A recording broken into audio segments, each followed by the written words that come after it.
Howdy again, brewers. Just going to open another Rogers Ale. Why am I drinking it out of a bottle? I'll tell you why. It's because I want to not let the smell interfere while I'm trying to really harness the flavours. Not a lot of smell can come out of it, even though I just got a big whiff of caramel malt and citrus hops. So we're building our recipe in this How to Clone a Beer Part 2, and we went through the flavours that we were after. We chose a bunch of ingredients. So I have put together a recipe. We have some numbers that we're trying to target, which the only reason why I say is the alcohol content is the main target we're after.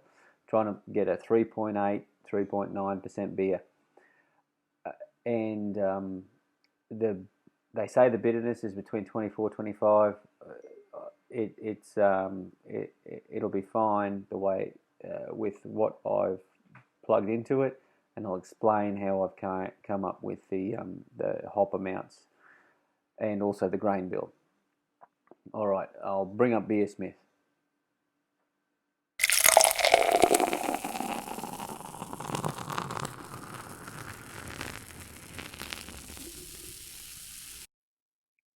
Okay, brewers. So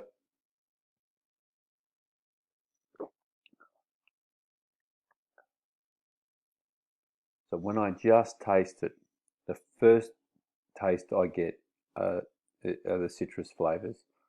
So I've come up with Cascade hops in the boil, the flavor additions in the boil, and also a little bit of an aroma addition with the steep and whirlpool. No dry hop. I don't believe there's any dry hop in this beer, and to be honest, with the crystal malts, I'm not sure how well with how dark the crystal malts are. I'm not sure how well the flavor hops would go. I think it would be a waste of hops, basically, for the amount you would have to add to overpower the malt backbone on this for aroma right on the nose. And you don't want that with an amber ale. You want to smell the malts as well.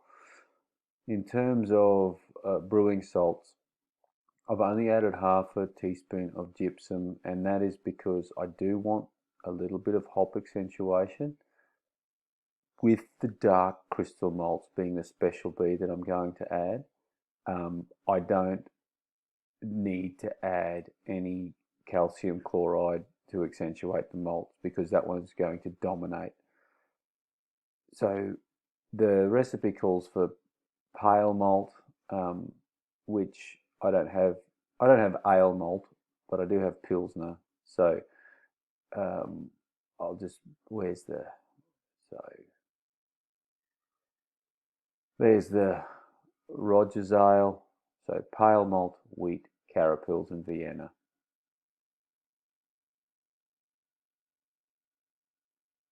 So I have Pilsner is a pale malt. I have some Vienna there. I've gone with half Pilsner pale malt and 20 or 30% Vienna malt, because there is the Vienna malt adds a bit more color, not a lot, but enough to want to use it. Also, the beer is a bit more fuller bodied than a lot of pale ales, so I think there's probably a bit more Vienna than what might normally be in there. I'm also adding a little bit of wheat malt for some mouthfeel. So wheat gives it a bit of a silkier mouthfeel, and in terms of mouthfeel, it is one of the smoothest beers I've ever had. Yeah, it's really well made. So now we move on to, I don't have Carapils. I'm not even going to bother with it. But now we move on to the really specialty malt. So I'll just get rid of this one for now.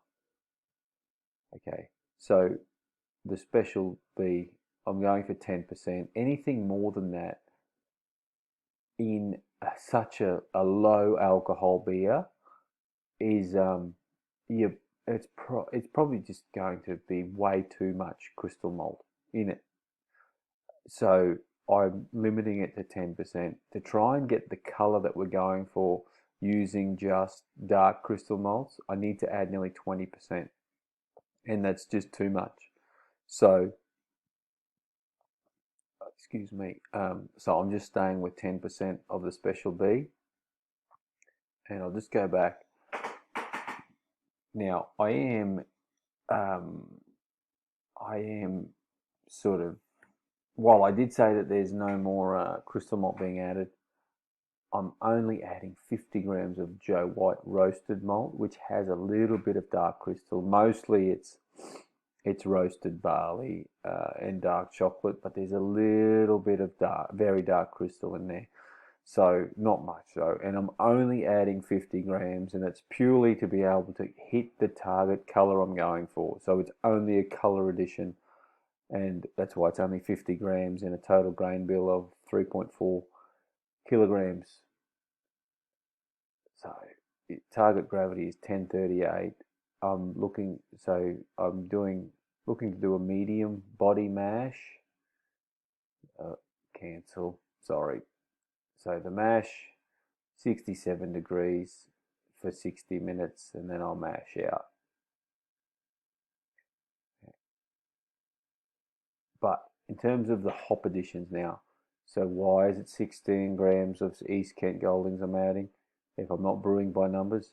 Because funnily enough, it turned out to be 10 IBUs exactly. I'm going for 3/4 or 0.75 of a gram per litre of a 21 litre batch in for my boil addition. And in terms of the cascade, why 21 grams for each addition? I'm going for 1 gram per litre, and I use my grams per litre on my final product. So that's what I bottle. That's what goes into the fermenter, and then you lose a bit for yeast. So it'll probably be about a 19.5 litre batch, and I'll keg 19 litres of it. But in terms of what goes into the fermenter, aiming for 21 litres, so it's 1 gram per litre is how I work it out for those two additions. And the reason why I'm doing 1 gram per litre is because that I find is sufficient to get a good flavour efficiency and aroma efficiency from the hops. If you start adding more than that, you start to add more of the hop compounds. Less of the hop compounds make it into solution in terms of efficiency of extracting the desirable hop compounds. That's why it's 1 gram per litre that I'm aiming for. And it's not a very hoppy beer, but it's there. And 1 gram per litre will give you sufficient hop flavour. There may not even be 1 gram per litre in this beer. I'm hoping this is all making sense. I've been brewing for 6 years now, so some of it might be assumed knowledge for me. So if you have any questions, please put them in the comments. I try to get back to everyone when I can.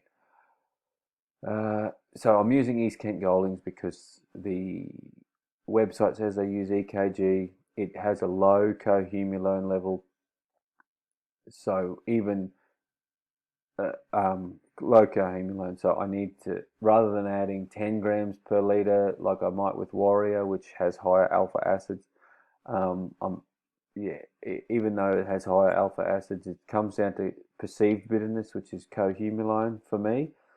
And EKG has, I think, between 20 to 24% cohumulone levels, and so its bitterness should be firm but smooth. It's when you start going below 20, like Amarillo, where the bitterness is there but it's not firm, and it almost isn't enough for me. That's me speaking. I find it's really lax in terms of bitterness in when you add it. Right.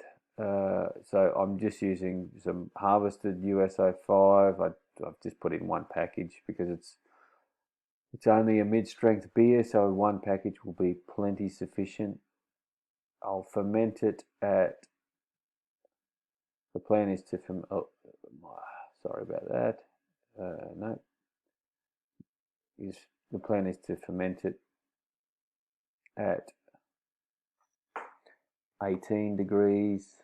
Oops. Geez. 180 degrees is probably too hot for an ale use. Oh, geez. I only want to do a single stage. Probably 14 days at 18, and then age for 30 days at around.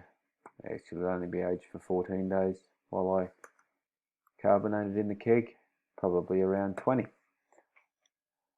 Okay. So I've just, when I picked the style, I just went with American Amber. It's probably closer to an English bitter in terms of its color and numbers, but the fact that you use Cascade hops sort of lends itself to an American style. Anyway, I've had enough of talking. So that's how I put together my recipe, is going with the flavors that I want. So caramel and toffee, 10% special B, should be able to nail it for a mid-strength beer. And mouthfeel and whatnot, I'll be able to achieve that with the wheat and the Vienna malt. The color I'm achieving with the roasted malt, getting it dark enough. And flavor is the citrus and fresh hops, which comes from the Cascade.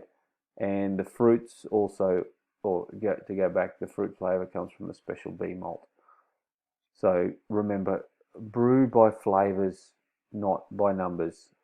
It's the best best tip I can give anyone who's wanting to brew their own recipe.